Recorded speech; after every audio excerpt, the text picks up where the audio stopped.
Hello my dear students, I am Sukhdev Chaudhary, physics faculty team CLC. आज अपन start करने जा रहे हैं लेक्चर नंबर 91, जिसके अंदर अपन डिस्कस करेंगे थर्मोडायनेमिक्स। तो स्टूडेंट्स, थर्मोडायनेमिक्स के अंदर सबसे जो फर्स्ट चीज अपन सबसे पहली जो चीज अपन डिस्कस करने जा रहे हैं उसका नाम है टेम्परेचर यानी तापमान। तो क्या होता है तापमान?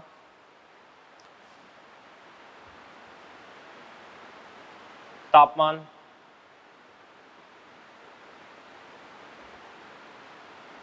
टेम्परेचर क्या होता है, ध्यान से देखना। देखो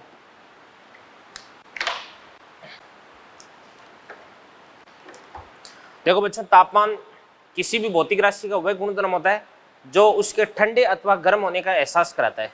ठीक है ना? तो मैं लिख देता हूं, तापमान ठंडे या गर्म होने का एहसास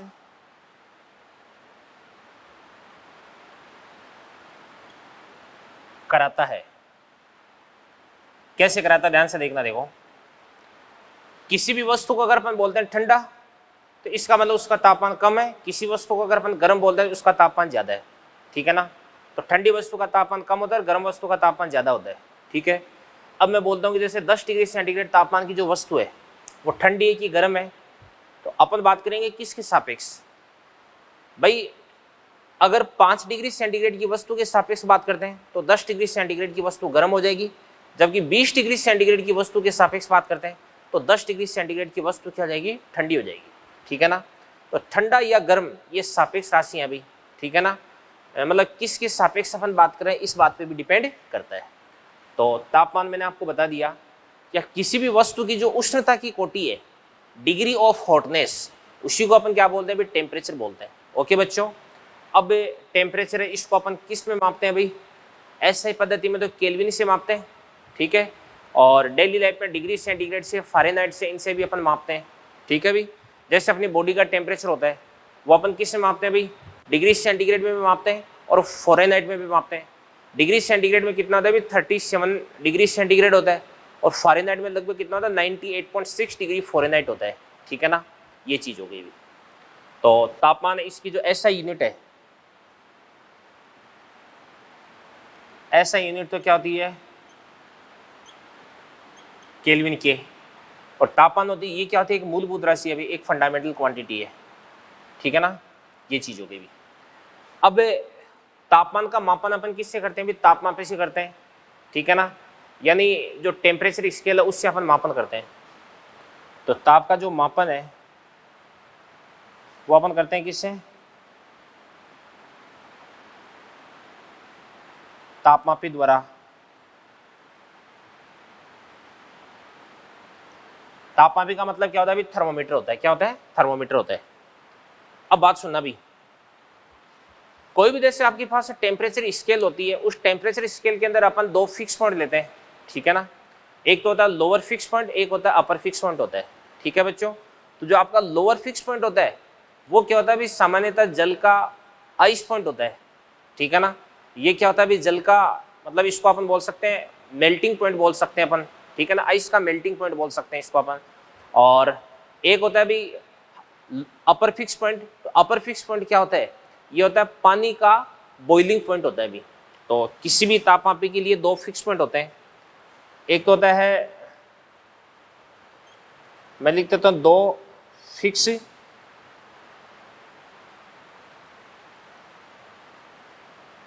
पॉइंट्स। सबसे पहले होता है लोअर फिक्स्ड पॉइंट यानी LFP।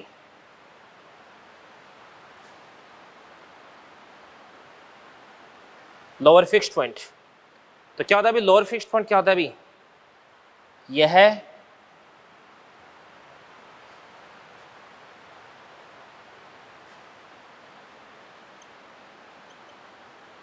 1 ATM दाब पर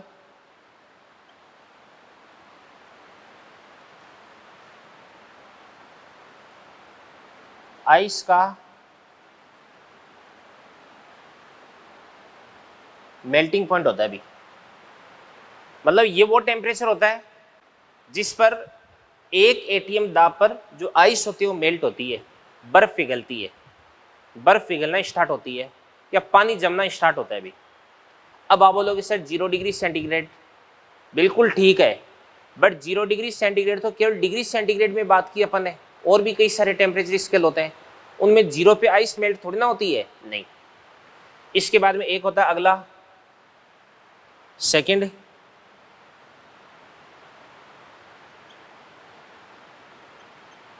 अपर फिक्स्ड पॉइंट,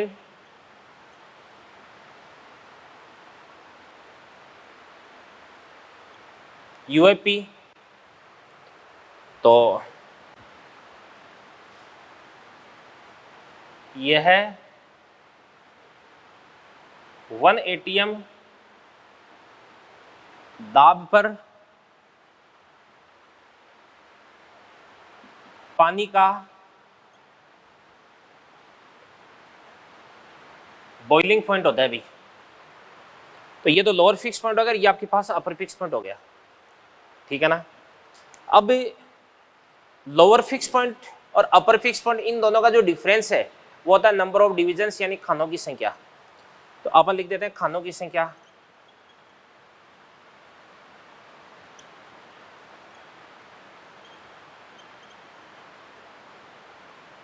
बराबर क्या होता है लोअर फिक्स पॉइंट माइनस क्या होता है अपर फिक्स पॉइंट, एन बराबर जो sorry upper fix point minus lower fix point, ठीक है भाई। इसके बाद में कोई भी जैसे आपके पास टेम्परेचर स्केल है, इसके लिए एक फॉर्मूला लागू होता है, क्या लागू होता है देखो ध्यान से,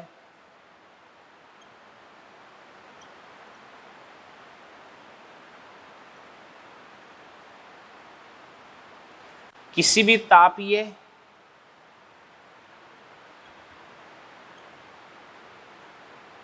पैमाने के लिए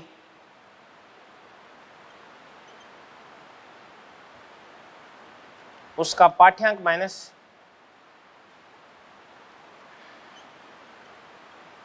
लोअर फिक्स पॉइंट अपॉन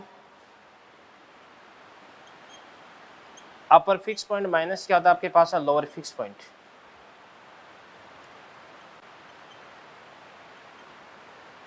बराबर क्या होता है भाई कांस्टेंट होता है। तो पाठ्यांक minus lower fix point upon upper fix point minus lower fix point बराबर कांस्टेंट होता है। अब कई सारी आपके पास स्केल्स होती है, कौन कौन सी स्केल्स होती है वो मैं आपको बता देता हूँ, डेली लाइफ में जो अपन काम में लेते हैं, ठीक है ना, उनसे मैं आपको इंट्रोड्यूस करवा देता हूँ, परिचित करवा देता हूँ। तो सबसे पहला यहाँ पे लिखते हैं अपन, एक टेबल बनाते हैं, सीरियल नंबर, इसके बाद में लोअर फिक्स पॉइंट, इसके बाद अपर फिक्स पॉइंट, इसके बाद नंबर ऑफ डिविजन्स। एन बराबर क्या होता है आपके पास अपर फिक्स पॉइंट माइनस क्या होता है आपके पास लोअर फिक्स पॉइंट।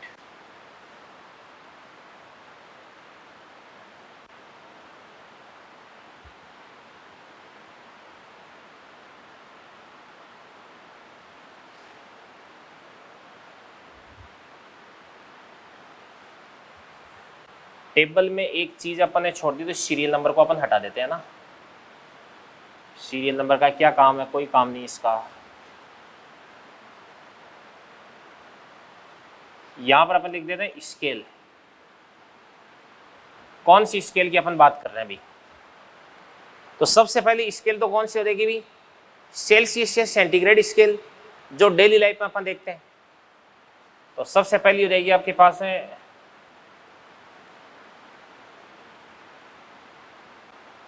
सेल्सियस, या इसी को अपन बोलते हैं सेंटीग्रेड, ठीक है ना, सेल्सियस या सेंटीग्रेड स्केल। इसके बाद में दूसरी होती है केल्विन,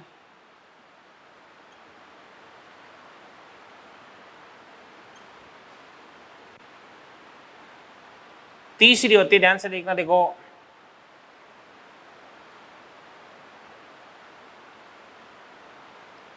दूसरी केल्विन हो गई, तीसरी होती है फ़ारेनहाइट,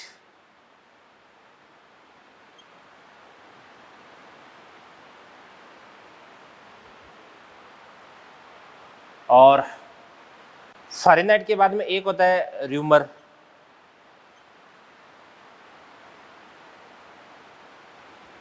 बस इतनी पढ़ेंगे अभी अपन।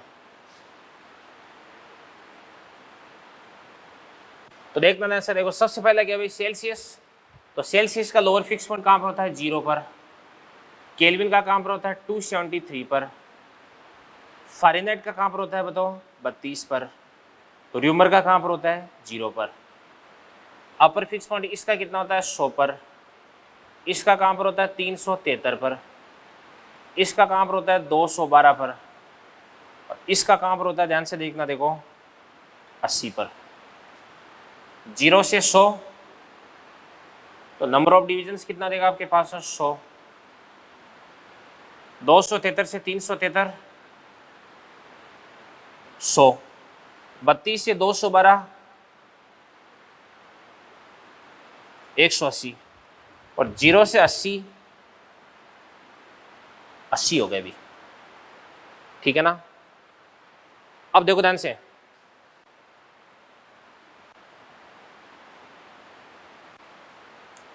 मैंने आपको बताया कि किसी भी तापीय पैमाने के लिए पाठ्यांक minus lower fix point upon upper fix point minus lower fix point बराबर कांस्टेंट होता है। तो सबसे पहले अपन बात करते हैं सेल्सियस। सेल्सियस का पाठ्यांक क्या देगा आपके पास है सी माइनस, सेल्सियस का जो लोअर फिक्स पॉइंट है वो कितना देगा 0, अपर फिक्स पॉइंट कितना देगा 100 माइनस 0। इसी प्रकार से केल्विन के लिए के माइनस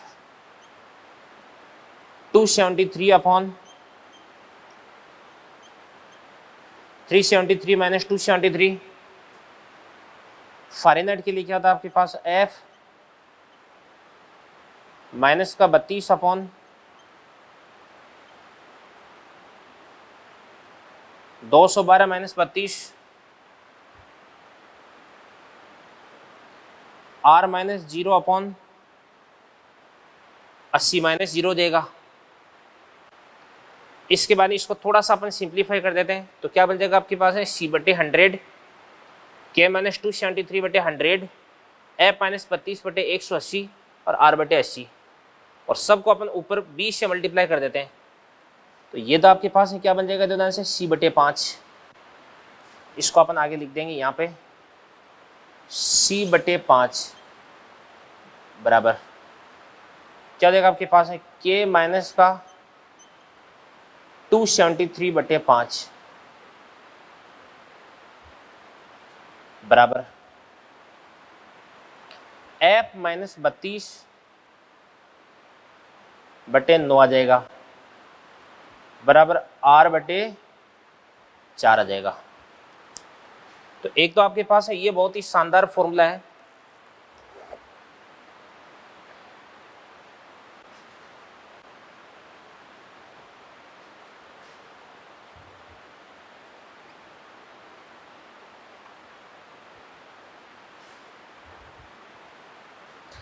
तो इस फॉर्मूले को आपको ध्यान में रखना है। अभी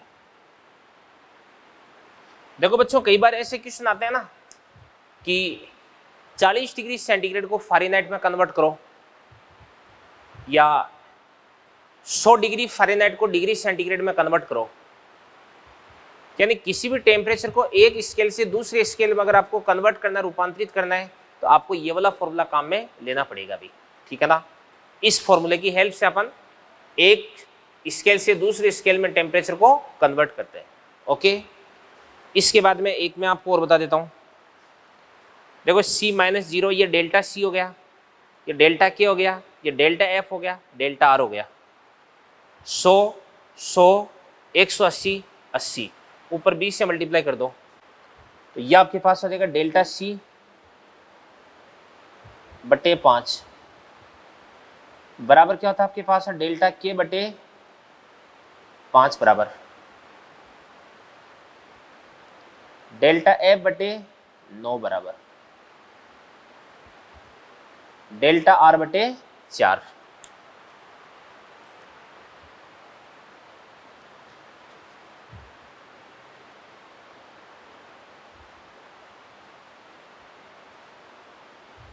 तो एक आपके पास ये वाला फॉर्मूला भी आ गया अभी, ठीक है। देखो ध्यान से, ये फॉर्मूला कहां पर काम आता है? कई बार अपन बोलते हैं ना कि पानी को अपन गर्म करते हैं, गर्म करने पर पानी के तापमान में 20 डिग्री सेंटीग्रेड की वृद्धि हो जाती है, तो फ़ारेनहाइट स्केल पर कितने की वृद्धि होगी, इससे ज्ञात करते हैं। या मान के चलेगा कोई व्यक्ति जिसको बुखार हो रहा है, तो फ़ारेनहाइट स्केल पर उसका टेम्परेचर मान के चलेगा 4 डिग्री फ़ारेनहाइट बढ़ चुका है, तो डिग्री सेंटीग्रेड स्केल पर इसका टेम्परेचर है वो कितने खानों से बढ़ेगा, ये अपन इस फॉर्मूले की हेल्प से कैलकुलेट करते हैं। तो टेम्परेचर और टेम्परेचर स्केल के बारे में मैंने आपको जो भी बातें बताई, इन बातों को आप अच्छे से नोट करें, फिर अपन आगे बढ़ते हैं। तो देखिए बच्चों, टेम्परेचर स्केल से संबंधित किसी भी प्रकार का क्वेश्चन करना आपको, ठीक है ना, चाहे आपको डिग्री सेंटीग्रेड की बात करनी है, चाहे डिग्री फ़ारेनहाइट की बात करनी है, चाहे आपको केल्विन की बात करनी है, चाहे आपको र्यूमर की बात करनी है, किसी भी आपको टेम्परेचर स्केल की बात करनी है, तो मैंने आपको जो फॉर्मूला बताया इस फॉर्मूले को आप फॉलो करें, ठीक है ना। 2 फॉर्मूले आए थे, एक तो कन्वर्जन का, एक टेम्परेचर स्केल से दूसरी टेम्परेचर स्केल में कन्वर्जन का, और एक ये बताता है कि किसी भी टेम्परेचर स्केल पर तापमान में कितनी वृद्धि होने पर दूसरे में कितनी वृद्धि होती है, ठीक है ना। ये अपन इससे पता कर सकते हैं। अब इन पर आधारित क्वेश्चन है वो अपन करेंगे एक साथ, थोड़ा सा अपन आगे बढ़ जाते हैं अभी। अब सुनना ध्यान से, देखना, देखो भी कि देखो बच्चों, कोई भी आपके पास टेम्परेचर स्केल होता है, उसके अंदर पदार्थ के कुछ गुण या उसकी कुछ प्रॉपर्टीज को अपन काम में लेते हैं, जो टेम्परेचर के साथ सरल रेखीय रूप से बढ़ती है, ठीक है ना। तो देखना ऐसे, देखो कि किसी भी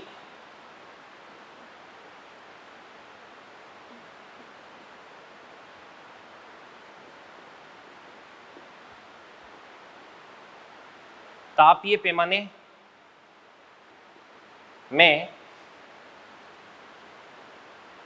किसी भी तापीय पैमाने में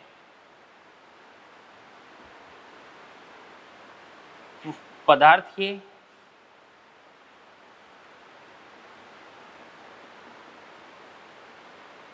कुछ विशेष गुणधर्म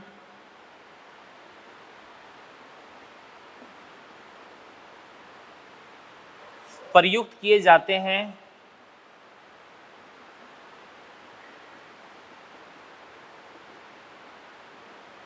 जो तापमान के साथ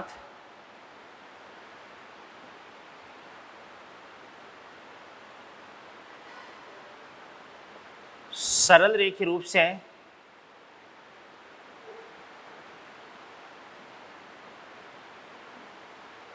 परिवर्तित होते हैं।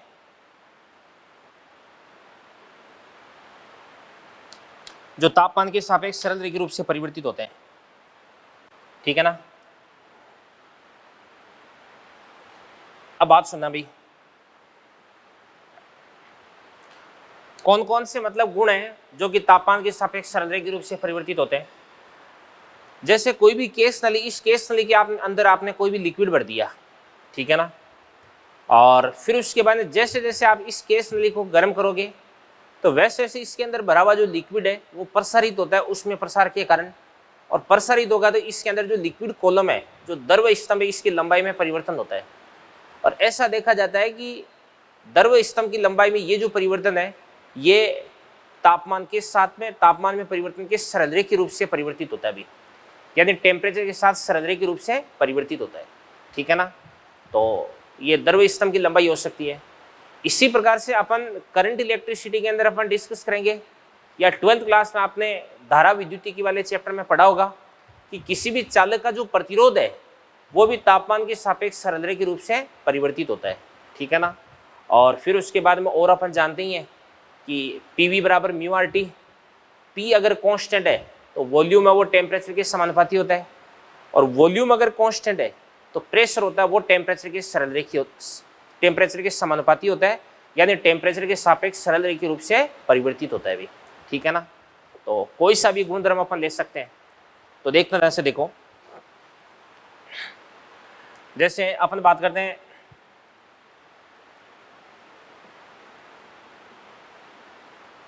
प्रतिरोध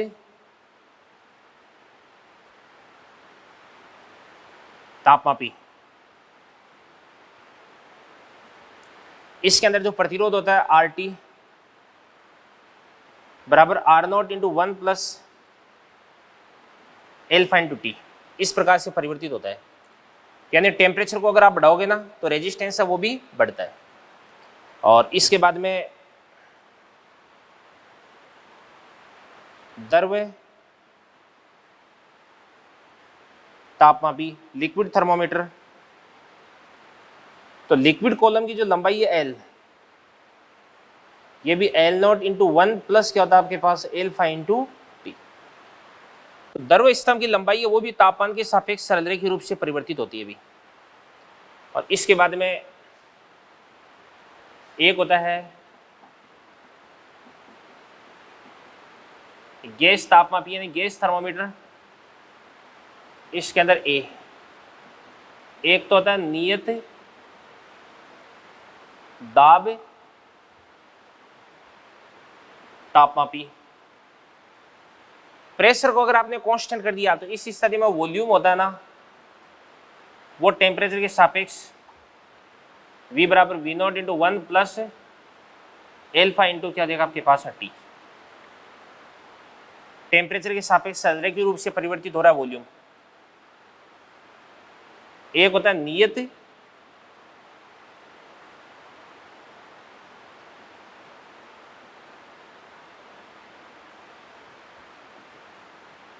आयतन तापमापी।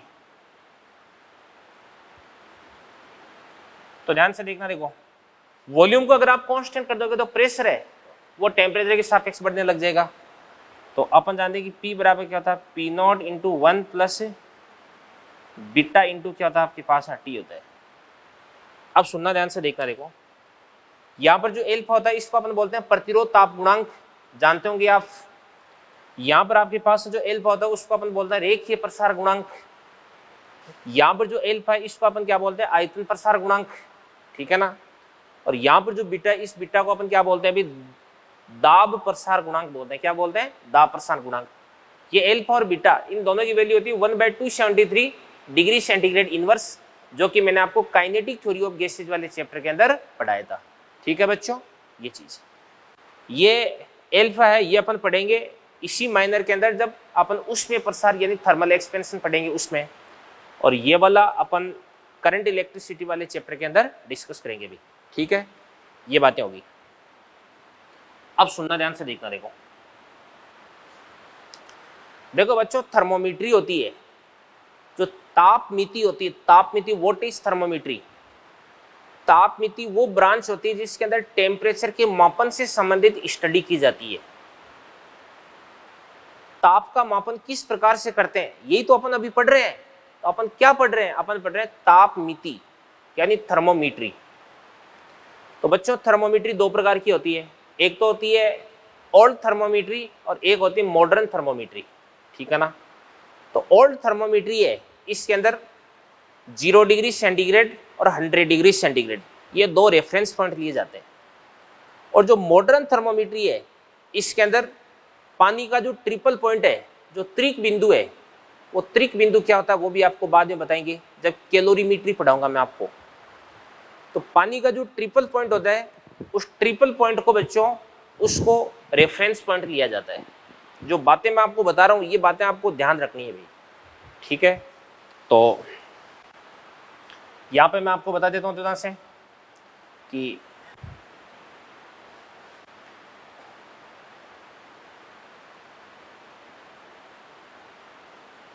थर्मोमीट्री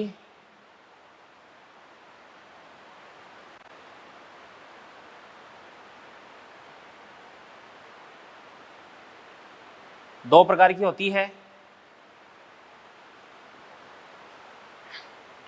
सबसे पहले अपन बात करते हैं ए ओल्ड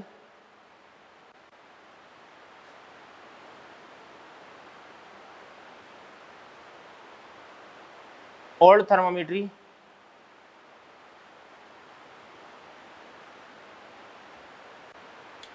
तो बात सुना भी, जो ओल्ड थर्मोमीटरी होती है इसके अंदर एक तो प्रारंभिक ताप तो लेते हैं 0 डिग्री सेंटीग्रेड और अंतिम ताप अपन क्या लेते हैं भाई 100 डिग्री सेंटीग्रेड लेते हैं, ठीक है ना।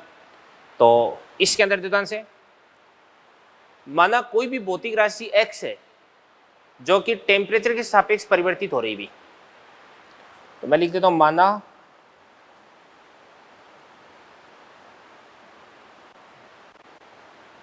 कोई भौतिक राशि x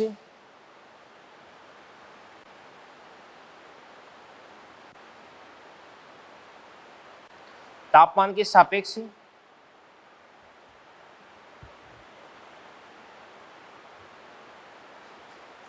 सरल रेखीय रूप से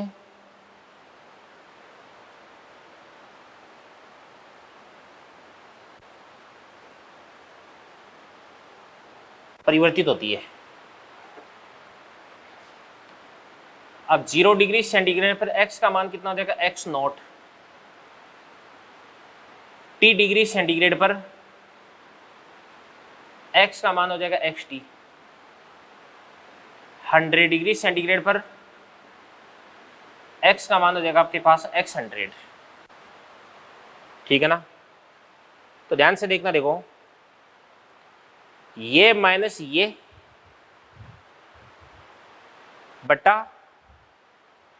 ये माइनस ये बराबर ये माइनस ये बटा ये माइनस ये हो जाएगा। अभी सुनना, ध्यान से देखना, देखो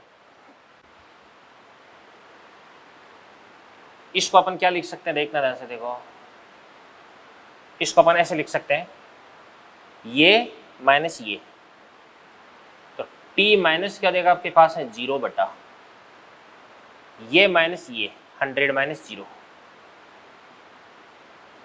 बराबर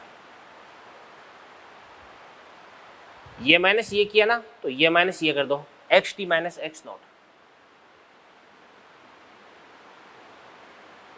बटा ये माइनस ये हो जाएगा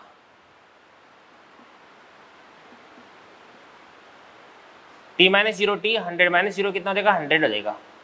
तो यहां से आपके पास है टी बराबर x T minus x not upon x 100 minus x not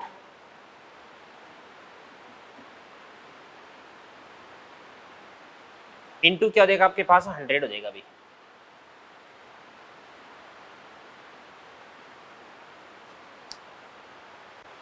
ठीक है ना। तो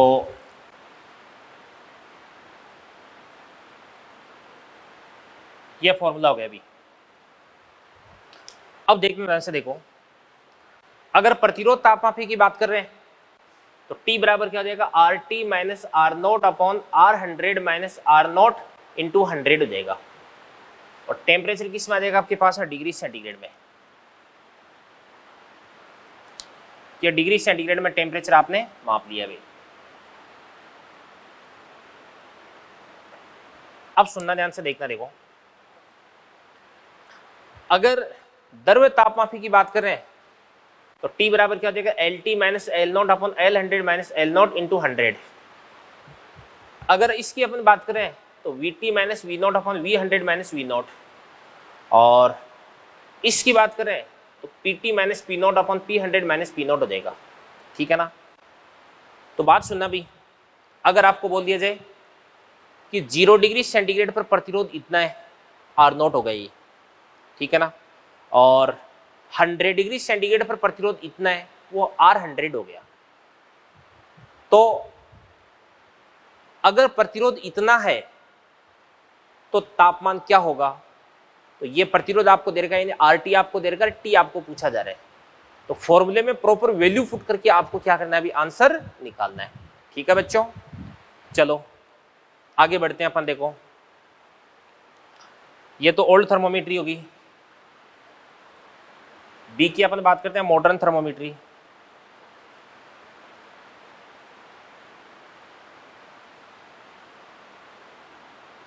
मॉडर्न थर्मोमीटरी यानी आधुनिक तापमिति।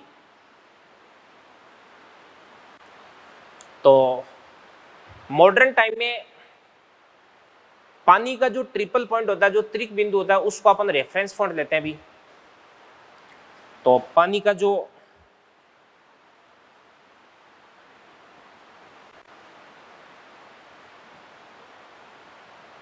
त्रिक बिंदु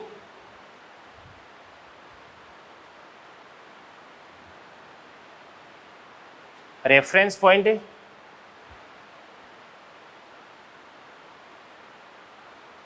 लिया जाता है, पानी का त्रिक बिंदु। अब सुनना, ध्यान से देखना, देखो माना कि कोई भी भौतिक राशि x है जो कि तापमान के सापेक्ष सरलरेखीय रूप से परिवर्तित होती है, तो अपन क्या लिख सकते हैं अभी, x t upon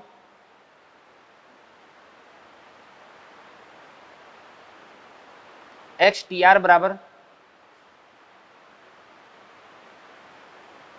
T upon t t r.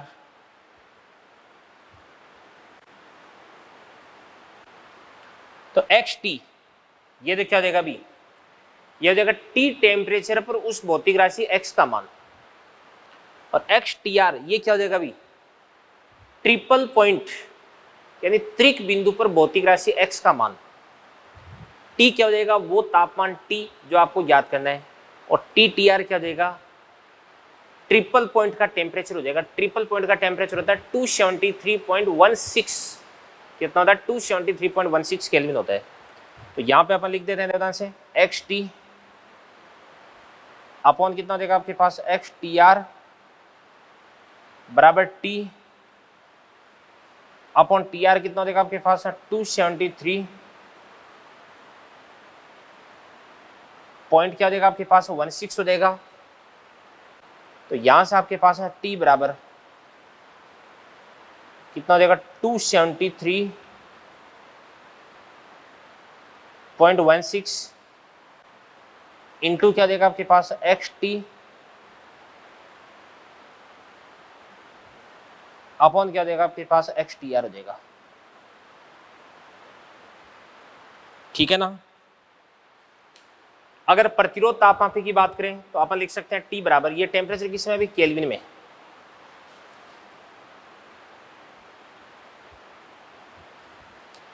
तो यहां से आपके पास में टेम्परेचर क्या हो जाएगा, टी बराबर 273.16 into R T upon R T R kelvin, या T बराबर 273.16 L T upon L T R kelvin, या 273.16 we T upon we T R kelvin में, या 273.16 P T upon P T R kelvin में।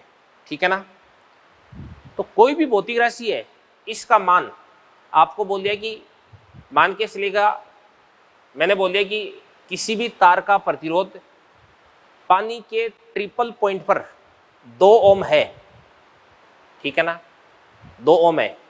यदि इसका तापमान 2.1 ओम मापा जाता है तो तापमान क्या होगा, तो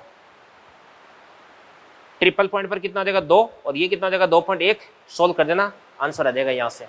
ठीक है ना। तो ये आपकी थर्मोमीट्री है, इसकी जो थ्योरेटिकल पोर्शन है बिल्कुल एकदम कंप्लीट होता है। तो इन सारी की सारी चीज़ों को एक बार अच्छे से आप कवर कर लें, इसके बाद में अपन आगे बढ़ते हैं बच्चों। तो देखिए बच्चों, टेम्परेचर स्केल ये अपन पढ़ रहे थे, और इसका जो थ्योरेटिकल पोर्शन है वो फिनिश होता है। इसके बाद में इस पर अपन कुछ क्वेश्चंस देखते हैं। सबसे पहला क्वेश्चन बहुत शानदार है, बहुत अच्छा क्वेश्चन है, मतलब बहुत ईजी भी है। ठीक है ना, नीट में इस प्रकार की ईजी क्वेश्चंस है, उनके आने के सबसे ज़्यादा चांसेज रहते हैं अभी। तो सबसे पहला क्वेश्चन क्या करें अभी, 52 डिग्री फ़ारेनहाइट तापमान को डिग्री सेंटीग्रेड में रूपांतरित करो। ठीक है ना। तो आपको डिग्री सेंटीग्रेड और फ़ारेनहाइट के अंदर रिलेशन लिखना है। तो अपन जानते हैं कि C बटे क्या होता है आपके पास है 5 बराबर F माइनस 32/9। तो C तो आपको याद करना है, C बटे 5 बराबर, तो F कितना हो जाएगा 52, तो 52 माइनस क्या देगा आपके पास है 32 बटे क्या देगा आपके पास है 9। तो 52 में से 32 को माइनस कर दो, कितना देगा आपके पास है 20। तो ये आपके पास है 20 बटे क्या देगा आपके पास है 9 देगा। तो यहाँ से आपके पास है C बराबर कितना हो जाएगा बताओ, 20 इंटू 5 कितना हो जाएगा 100, 100 अपॉन क्या हो जाएगा 9। तो क्या बन जाएगा ध्यान से देखना, देखो 100/9 तो 11 99, एक बच गया 0, 11.11 डिग्री सेंटीग्रेड। अगला क्वेश्चन कह रहा है कि गर्म करने के दौरान पानी का तापमान डिग्री सेंटीग्रेड स्केल पर 20 डिग्री सेंटीग्रेड से बढ़ जाता है तो डिग्री फ़ारेनहाइट स्केल पर तापमान में वृद्धि आपको याद करनी है। फॉर्मूला आपको मालूम है ही, तो अपन जानते हैं कि डेल्टा सी बटे 5 बराबर डेल्टा एफ बटे क्या होता है 9 होता है, ठीक है ना। तो डिग्री सेंटीग्रेड पर कितना भी 20, तो 20/5 बराबर डेल्टा एफ बटे 9, तो 20/5 कितना हो जाएगा 4, 9 चौक कितना हो जाएगा 36, तो डेल्टा एफ बराबर कितना हो जाएगा 36। तो जो फ़ारेनहाइट स्केल है इस पर तापमान है वो कितना बढ़ जाएगा अभी 36 खानों से बढ़ जाएगा। कितने से 36 खानों से बढ़ जाएगा। अगला कह रहा है कि किस तापमान पर डिग्री सेंटीग्रेड तथा फ़ारेनहाइट पैमाने समान पाठ्यांक दर्शाते हैं भाई, यानी दोनों की रीडिंग है वो सेम हो जाती है। तो रिलेशन क्या होता है C/5 बराबर क्या होता है F - 32/9। तो C और F ये दोनों बराबर दे रखे हैं, इन दोनों का मान लो x है, ये मैंने मान लिया है। तो C को भी x लिख देंगे तो आपके पास x/5, F को भी क्या लिख देंगे x लिख देंगे, तो क्या बन जाएगा आपके पास x - 32/9। क्रॉस मल्टीप्लाई कर देंगे तो क्या देगा आपके पास 9x बराबर 5x माइनस का 160, तो 9x - 5x बराबर क्या देगा आपके पास है 4x बराबर क्या हो जाएगा माइनस का 160, तो x बराबर कितना हो जाएगा आपके पास माइनस का 40 हो जाएगा। तो इसका मतलब ये हुआ कि मान के चलिएगा किसी भी चीज का तापमान माइनस का 40 डिग्री सेंटीग्रेड है, यानी डिग्री सेंटीग्रेड स्केल पर उसकी रीडिंग कितनी है -40 है। तो अगर फ़ारेनहाइट में आप मापोगे तो फ़ारेनहाइट में भी उसकी रीडिंग कितना जाएगी भी -40 ही प्राप्त हो जाएगी भी, यानी फ़ारेनहाइट में भी कितना -40 और डिग्री सेंटीग्रेड पर भी कितना हो जाएगा -40 हो जाएगा। तो दोनों स्केल से उनकी रीडिंग बराबर हो जाएगी। तो इन तीनों क्वेश्चंस को नोट करें, समझें इनको अच्छे से, आगे बढ़ते हैं फिर अपन। चलिए बच्चों, इसके बाद में बोर्ड में आपके सामने 3 क्वेश्चन लिखे हुए हैं, तो तीनों क्वेश्चंस को अपन समझते हैं। सबसे पहला क्वेश्चन क्या कर रहा है कि सी और एफ के मध्य आपको ग्राफ बनाना भी। सी तो क्या हो जाएगा भी सेंटीग्रेड स्केल और एफ क्या हो जाएगा फ़ारेनहाइट स्केल हो जाएगा। दोनों के बीच में आपको ग्राफ बनाना है। आपको पता है कि कोई भी ग्राफ बनाने के लिए अपने को एक स्केल चाहिए, अपने को एक रिलेशन चाहिए होता है, एक फॉर्मूला चाहिए होता है। तो फॉर्मूला तो अपने पास में है, क्या फॉर्मूला है ध्यान से, C/5 बराबर क्या हो जाएगा आपके पास F - 32/9, ठीक है ना। तो अपन एक काम करते हैं अभी, इसको अपन इधर की तरफ ले जाते हैं 5 को, तो 5 को इधर की तरफ ले जाते हैं तो C बराबर क्या हो जाएगा, C बराबर जाएगा आपके पास है 5F/9 माइनस क्या हो जाएगा आपके पास है 5, 32 × 5 कितना हो जाएगा 160 बट्टे क्या हो जाएगा आपके पास है 9, ठीक है ना।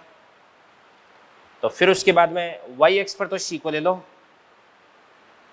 y हो गया बराबर क्या हो जाएगा आपके पास mx, x पर आपको किसको लेना है f को लेना है, तो m किसके बराबर हो जाएगा 5/9 और प्लस क्या हो जाएगा आपके पास है c कितना देगा माइनस का 160/9 देगा, ठीक है ना। तो बना देते हैं इसका ग्राफ, दो ध्यान से ऐसा ग्राफ बन जाएगा।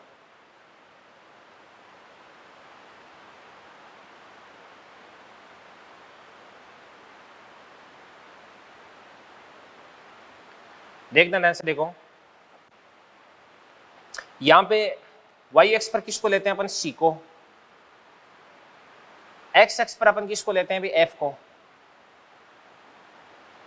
अंतःखंड वो कितना देगा आपके पास माइनस का 160/9। तो ग्राफ की स्टार्टिंग कहां से होनी है भी माइनस से होनी है, यहां से होनी है, ठीक है ना। और इसके बाद में यानी यहां से लेकर के यहां तक की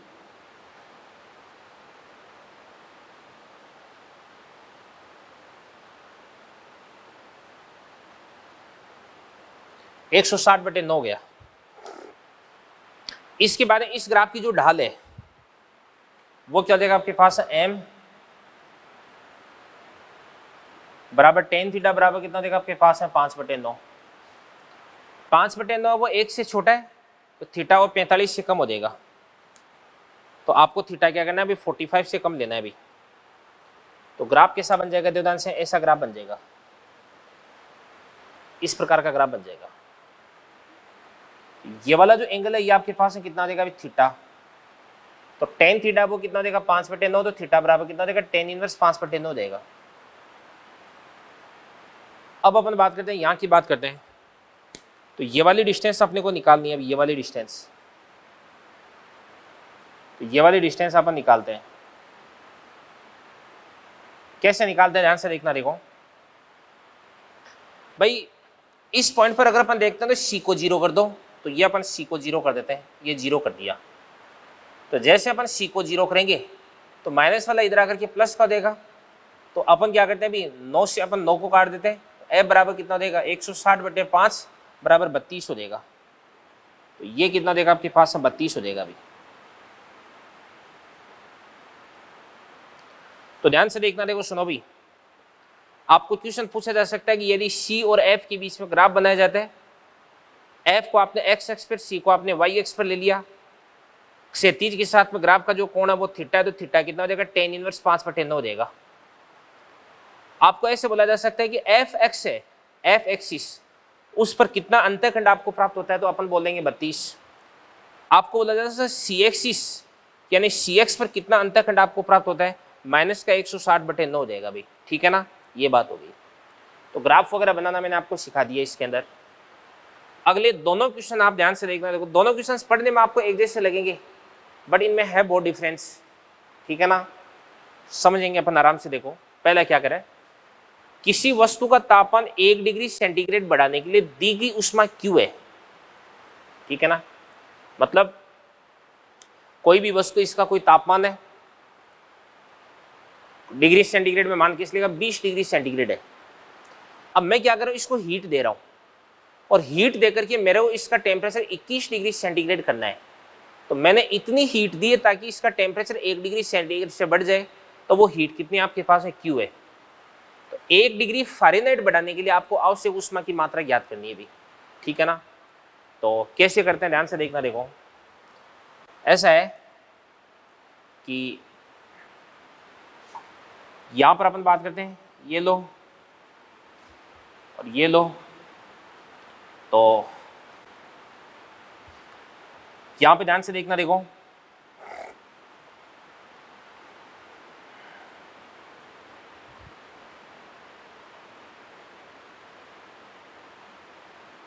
यहां पे जो डिग्री सेंटीग्रेड है वो कितना है अभी 0, और यहां पे डिग्री सेंटीग्रेड कितना हो जाता है अभी 100 हो जाता है। यहां पे फ़ारेनहाइट कितना होता है आपके पास है 32, और यहां पर फ़ारेनहाइट कितना हो जाता है आपके पास है 212 हो जाता है। डिग्री सेंटीग्रेड इसने इसको कितने भागों में बांट रखा है भाई, 100 भागों में, ठीक है ना। मतलब 100 भागों में कैसे बांट रखा है, ये देखो आपके पास है 20, ये 40, ये 60, ये 80 और ये 100। और फ़ारेनहाइट ने इसको कितने भागों में भी 180 भागों में बांट रखा है। 180 भागों में कैसे बांट रखा है ध्यान से, ये आपके पास में 20, ये हो जाएंगे आपके पास है 20 हो गए, फिर उसके बाद ये 40, ठीक है, इसके बाद ये 60, इसके बाद 80, ये 100 गए, और 120, 140, 160 और ये 180 हो गए।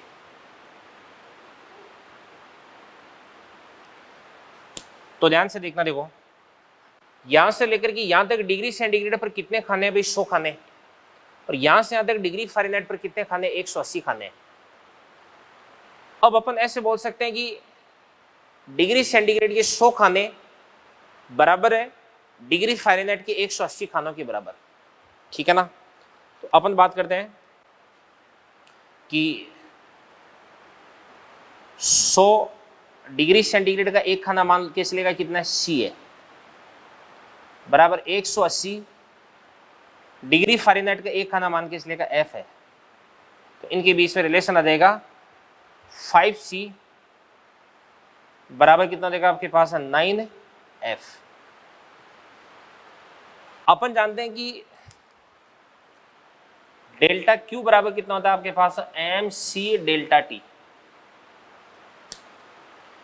तो सबसे पहले केस के अंदर कितनी ऊष्मा आपको चाहिए भाई, क्यू ऊष्मा। तो क्यू बराबर कितना देगा आपके पास में, ये एम मान लो, सी मान लो, और डेल्टा टी,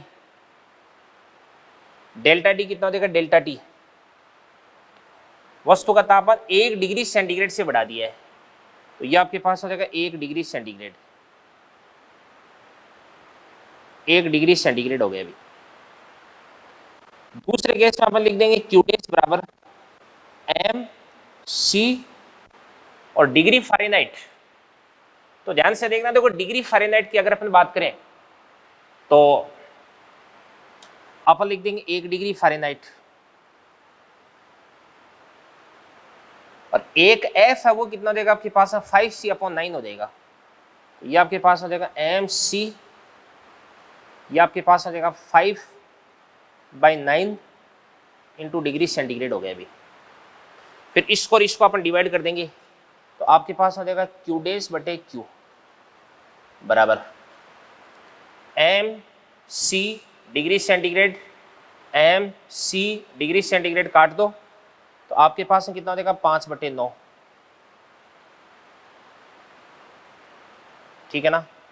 तो यहां से आपके पास जो क्यू डेस है वो कितना देगा आपके पास है 5/9 इंटू क्या देगा क्यू। यही आपका आंसर हो गया अभी। तो ये वाला क्वेश्चन काफी इंपॉर्टेंट है, इसके अंदर कंफ्यूजन क्रिएट हो जाता है, ये आपको ध्यान रखना है अभी। इसको करने का तरीका देख लेना आप। इसी प्रकार से अगला क्वेश्चन क्या कर रहा है, किसी वस्तु को कुछ ऊष्मा देने पर उसका तापमान 1 डिग्री सेंटीग्रेड से बढ़ जाता है, तो डिग्री फ़ारेनहाइट स्केल पर तापमान में वृद्धि आपको ज्ञात करनी है भाई। सेंटीग्रेड स्केल पर तापमान में वृद्धि आपको दे रखी है, डिग्री फ़ारेनहाइट पर आपको पूछ रखी है। तो ये तो सिंपल इसी तरीके से हो जाएगा डेल्टा सी बटे 5 बराबर डेल्टा एफ बटे 9। डेल्टा सी कितना देगा 1 बटे 5 डेल्टा एफ बटे 9, तो डेल्टा एफ बराबर कितना देगा 9 बटे 5 और कितना देगा आपके पास 1.8। ये लो जी 1.8 डिग्री फ़ारेनहाइट की वृद्धि हो जाएगी। तो इन क्वेश्चंस को नोट करें, फिर अपन आगे बढ़ते हैं। चलिए बच्चों 3 क्वेश्चन अपन और देखते हैं। इन 3 क्वेश्चंस के साथ में अपनी थर्मोमेट्री फिनिश हो जाएगी। तो सबसे पहला क्वेश्चन क्या करे, देखो 0 डिग्री सेंटीग्रेड तापमान पर एक तार का प्रतिरोध 2 ओम है। 100 डिग्री सेंटीग्रेड पर तार का जो प्रतिरोध है वो कितना 2.4 ओम है। यदि किसी कमरे में तार का प्रतिरोध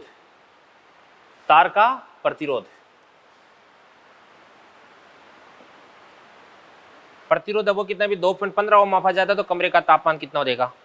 तो ये तो फॉर्मूला मैंने आपको बता रखा है, ध्यान से देखना। देखो ये तो आपके पास क्या होता है T - 0 बटे 100 - 0 बराबर क्या हो जाएगा आपके पास RT minus R0 upon R100 minus क्या हो जाएगा R0 हो जाएगा। तो यहां से अपन लिख सकते हैं T बटे 100 बराबर RT कितना देगा आपके पास है 2.15 माइनस कितना देगा आपके पास है 2.00 या 2.0, R100 कितना देगा आपके पास है 2.4 और माइनस कितना देगा आपके पास है 2.0 देगा। तो यहां से इसको अपन क्या लिख सकते हैं अभी 2.15 माइनस 2 तो 0.15 बटे 2.4 माइनस 2, ये आपके पास में कितना देगा 0.4, तो कितना देगा 15/40 हो देगा। तो क्या लिख सकते हैं अपन इसको 3/8 लिख सकते हैं। तो यहां से आपके पास है T बराबर कितना देगा आपके पास है 300/8, ठीक है ना। तो 300/8 कितना देगा आपके पास में 300/8 हो जाएगा आपके पास में 37.5 हो जाएगा क्या 37.5 डिग्री सेंटीग्रेड। देख लो सही है क्या 37.5 डिग्री सेंटीग्रेड, यहाँ आंसर। ठीक है, सही है बिल्कुल एकदम। अगला कह रहा है कि पानी के त्रिक बिंदु पर नियत आयतन के पात्र में भरी गैस का दाब कितना है? 2.2 एटीएम है। यदि किसी तापमान पर गैस का दाब 2.5 एटीएम हो जाता है तो ताप आपको ज्ञात करना है। अभी ये मॉडर्न थर्मोमीटर का क्वेश्चन है। तो अपन जानते हैं कि टेम्परेचर T बटे कितना देगा आपके पास है? TTR बराबर, ये आपके पास है क्या देगा आपके पास है? PT बटे क्या देगा आपके पास है? PTR। तो T तो आपको याद करना है बटे ट्रिपल पॉइंट कितना होता है? 273 पॉइंट, ये आपके पास 16 बराबर। अब T टेम्परेचर पर कितना हो जाता है? 2.5, और ट्रिपल पॉइंट पर कितना होता है आपके पास? 2.2 है क्या? तो ये हो जाएगा 2.2। तो यहां से आपके पास सोल्व करने पर T बराबर कितना आता है? कैलकुलेशन कैलकुलेटर से करके बता देता हूं। तो क्या आता है ध्यान से देखना, देखो ये आ जाएगी आपके पास में क्या रहा है? 2.5 डिवाइडेड बाई 2.2 आ गया ना, और इसके बाद इसको इंटू कर देंगे अपन 273.16 से, तो लगभग आपके पास आ रहा है 310.4 केल्विन। 310.4 केल्विन आ रहा है अभी, ठीक है ना। तो इसको अपन लिख सकते हैं 310.4 केल्विन, ये आंसर आ गया। अगला क्वेश्चन कह रहा है कि एक अज्ञात तापीय पैमाने का आइस पॉइंट, यानी इसको लोअर फिक्स पॉइंट बोल सकते हैं, वह स्टीम पॉइंट जहां पर भाप बनती है, स्टीम भाप होती है भाई, क्रमशः 40 डिग्री एस तथा 160 डिग्री एस है, तो 50 डिग्री सेंटीग्रेड को डिग्री एस में रूपांतरित करो। बहुत आसान क्वेश्चन है यार। तो डिग्री सेंटीग्रेड पर पाठ्यांक कितना देगा? 50 माइनस लोअर फिक्स पॉइंट कितना होता है? 0 बटे 100 माइनस 0 बराबर एस माइनस एस का लोअर फिक्स पॉइंट कितना देगा? 40 बटे अपर फिक्स पॉइंट कितना देगा? 160 माइनस क्या देगा आपके पास है? 40। तो क्या बन जाएगा आपके पास में? 50 बटे 100 एस माइनस 40, 160 माइनस 40 कितना देगा आपके पास? 120। तो यहां से क्या बन जाएगा आपके पास में? 50 बटे 100, ये 2 बच रहा है, तो 2 बच रहा है तो 2 से इसको अपन काट देंगे, 60 आ जाएगा। तो s माइनस 40 बराबर 60, तो s बराबर 60 प्लस 40 बराबर कितना देगा? 100 डिग्री s, और यही अपना आंसर हो जाएगा। और बच्चों इसी के साथ में आपका थर्मोमीट्री फिनिश होता है और लेक्चर नंबर 91 भी आपका फिनिश होता है। अगले लेक्चर पर अपन स्टार्ट करेंगे थर्मोडायनेमिक्स, जिसके अंदर अपन इसका first law of thermodynamics discuss करेंगे, second law of thermodynamics discuss करेंगे, third law of thermodynamics discuss करेंगे, गैस के द्वारा किया गया कार्य अपन डिस्कस करेंगे, कार्नोट इंजन वगैरह, ये सारी की सारी चीज़ें अपन थर्मोडायनेमिक्स के अंदर डिस्कस करने वाले हैं। तो इन सारी की सारी चीज़ों को देखिएगा। मिलते हैं अगले लेक्चर पर।